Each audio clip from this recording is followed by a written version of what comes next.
안녕하세요.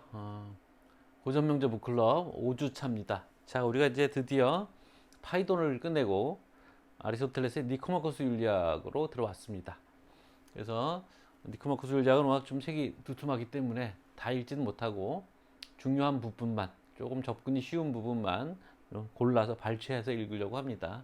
그래서 우리가 처음 5주차에 다루는 첫 니코마코스 윤리학 주간에서는 1권의 1장부터 3장 사이에 있는 내용들을 다룹니다. 자, 이게 여기서 아리스토텔레스가 이제 그 강의하는 스타일이 그런 겁니다.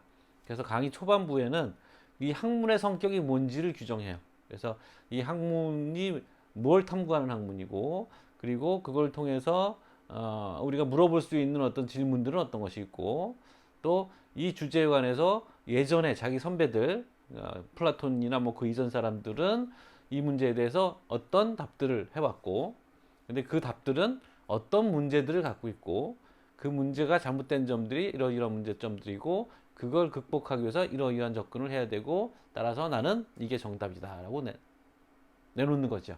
그러니까 마지막에 자기 얘기를 하는 방식인 거예요. 그래서 그 체계적인 접근인 거예요. 사실은 굉장히 좋은, 그러니까 논문적 글쓰기의 전형이라고 볼 수 있어요. 그래서 이제 앞부분에 이제 이런 이제 그 전체적인 학문의 성격, 그 선배들의 어떤 연구사 이런 것들을 이제 조망하는 얘기들이 계속 나오는 거죠. 처음에 1번 문제.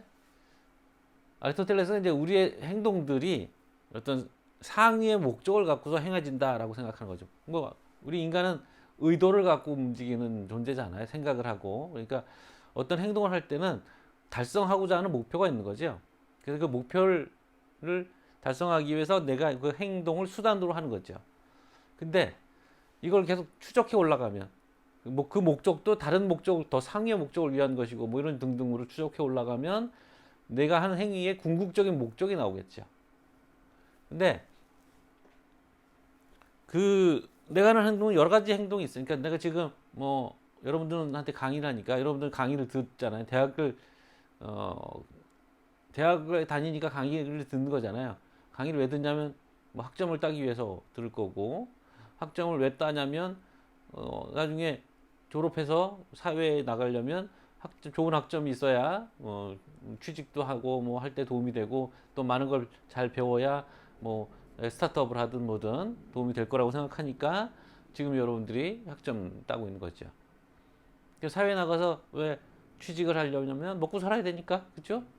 가정을 이루고 싶고, 아이들을 낳고 싶고, 그렇죠? 또는 사회에서 내가 사는 존재 이유를 보여주고 싶고, 뭐 그래서 하는 거죠. 뭐 그렇게 계속 올라갈 수 있단 말이에요. 왜 존재 이유를 보고 싶고요? 나의 존재감을 왜 보여주고 싶어? 라고 하면 이제 거기서부터 대답이 좀 어려워질 수 있어요. 그렇죠? 근데 이제 그렇게 한 계열로 얘기가 될 수 있고, 또 한편에서는 내가 어저께 라면을 먹을까 뭐 밥을 먹을까 하다가 라면보단 밥이 낫지 싶어서 이제 밥을 먹었어요. 왜 라면보다 밥을 선택을 했을까? 건강에 좀 도움이 되니까. 라면보다는 건강에 더 도움이 될 거라고 생각하니까. 근데 왜 건강에 도움이 되는 행위를 해야 되지? 건강을 가지고 뭐 어떻게 하려고 하는 거지? 건강이 수단이 돼서 어떤 목적을 달성하려고 하는 거지? 뭐 이렇게 또 물어볼 수 있죠. 그럼 거기서부터 좀 헷갈리죠. 야, 그러니까 뭐 이런 얘기도 있잖아요. 살려고 먹는 거냐, 먹으려고 사는 거냐. 뭐 이런 게 헷갈리는 관계가 생기는데, 아리스토텔레스는 아마도 이런 여러 가지 행위들의 목적을 따져가다 보면 그 여러 가지 행위들의 계열들이 만나서 하나의 목적으로 도달하는 것 같다고 생각하는 것 같아요. 근데 어떤 행위에 궁극적인 목적이 있을 수는 있지만 다른 계열의 행위는 다른 목적을 가질 수도 있잖아요. 그러니까 뭐 어떤 분의 설명이었는데 뭐 10번 버스를 타면 그 10번 버스가 자기 노선을 따라서 쭉 돌고 결국 종점에 가는데, 15번 버스도 그 노선을 따라서 쭉 가다가 종점에 가지만 서로 종점이 다르단 말이에요. 그렇게 어떤 행위들의 목적이 여러 개가 있을 수 있는지, 아니면 결국 모든 행위들은 하나의 궁극적인 목적에 이르게 되는지. 이제 아리스토텔레스는 그거를 이제 행복이라고 보고 있습니다만 여러분들은 어떻게 생각하는지 조별 단위단으로 만들어 보세요.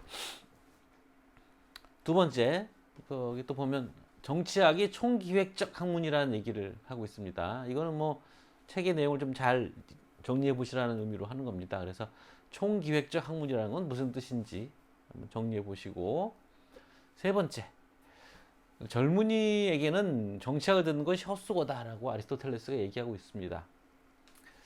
이 말을 이제 여러분들이 해석 접근할 때 두 가지 방식으로 접근할 수 있겠죠. 하나는 당시 상황, 그러니까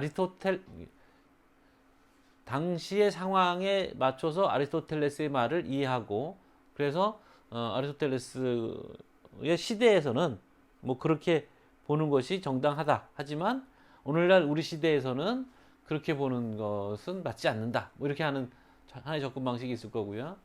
또 하나는 아리스토텔레스의 말 자체를 더 해석하는 겁니다.